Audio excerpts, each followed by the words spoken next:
بسم اللہ الرحمن الرحیم۔ امام ابن جوزی رحمۃ اللہ علیہ کی کتاب التزکیہ میں درج ہے کہ ابو القاسم الحسینی یہ قصہ بیان کرتے ہیں کہ کسی خلیفہ کی ایک کنیز نہایت ہی حسین و جمیل تھی۔ خلیفہ وقت اس سے بہت محبت کرتا تھا۔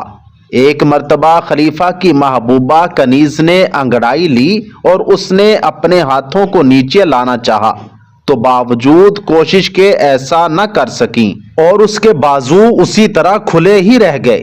وہ اپنے بازوؤں میں سخت درد کی وجہ سے چلانے لگی۔ محل میں موجود تمام کنیزیں اس کے ارد گرد جمع ہو گئیں اور اس کو تکلیف میں مبتلا دیکھ کر خلیفہ کو بھی اطلاع دی۔ خلیفہ نے آ کر اپنی محبوبہ کنیزہ کا مشاہدہ کیا تو اسے بہت دکھ ہوا۔ وہ اس سے بے پناہ محبت کرتا تھا، اس لیے فوراً یہ حکم دیا کہ تمام طبیبوں کو ابھی محل میں حاضر کیا جائے اور جلد از جلد کنیز کی صحت یابی کے لیے کوشش کی جائے۔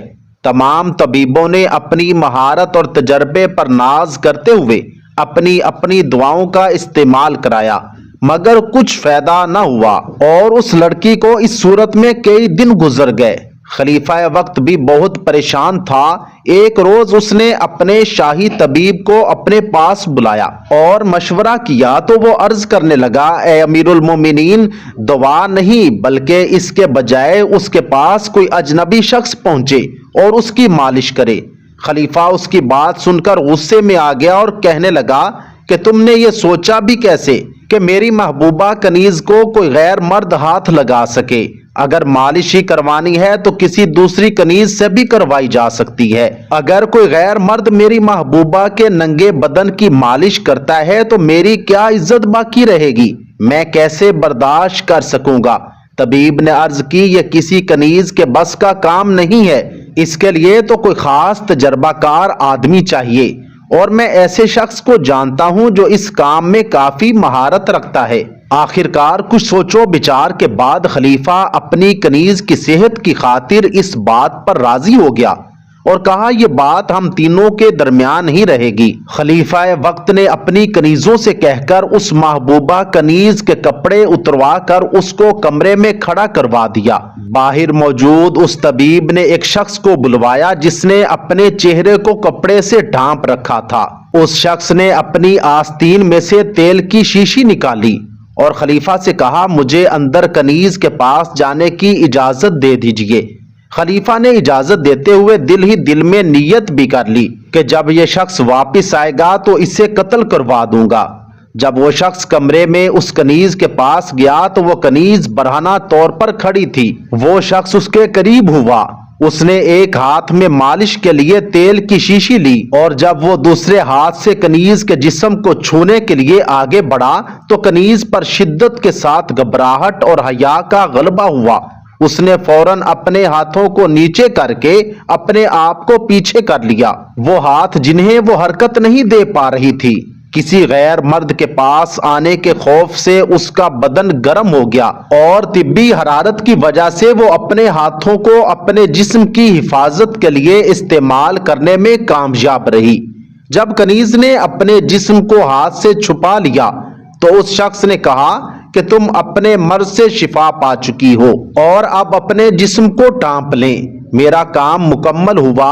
اور جب وہ شخص کمرے سے باہر آیا تو خلیفہ نے اسے پکڑنے کا حکم دیا اور پھر طبیب سے مخاطب ہو کر کہنے لگا کہ تم ایسے شخص کے ساتھ کیا معاملہ مناسب سمجھتے ہو جس نے میری کنیز کو برہنہ حالت میں دیکھا ہے؟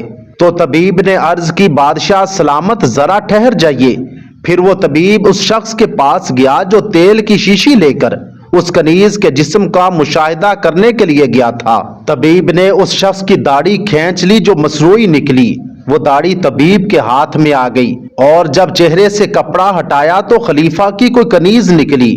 طبیب عرض کرنے لگا، اے امیر المومنین، میں کیسے گوارا کر سکتا تھا کہ آپ کی حرمت و ناموس کو مردوں کے سامنے گرا دوں، مگر مجھے یہ ڈر تھا کہ اگر یہ بات آپ پر کھول دیں تو اس کی اطلاع اس مریضہ کنیز کو بھی ہو جانی تھی اور پھر میری تمام تدابیر بیکار ہو جاتی، کیونکہ میں نے چاہا تھا کہ اس کنیز کے دل میں سخت گھبراہٹ پیدا کر دوں اور اس کی طبیعت پر گرمی کا جوش پیدا ہو جائے اور وہ اپنے ہاتھوں کو کھینچ سکے، تو میرے ذہن میں اس کے سوا اور کوئی ہیلا نہ آیا اور میں نے یہی رائے آپ کے سامنے رکھی تھی۔ خلیفہ وقت اس طبیب کی ذہانت سے بہت خوش ہوا اور پھر اسے بہت سے انعامات سے نوازا۔ ابو القاسم کہتے ہیں کہ اسی نظریہ کی بنیاد پر اطباء نے ضعیف قسم کے لقوہ کے علاج کے لیے یہ تجویز کیا ہے کہ جب مریض غافل ہو تو لقوہ کی مخالف جانب پر اس کے منہ پر زور سے تھپڑ مارا جائے تاکہ اس کا قلب طبی جذبہ گرمی پیدا کر دے، تو پھر وہ بے اختیار اس طرف اپنا منہ پھیرے گا جس سمت سے تھپڑ لگا ہے۔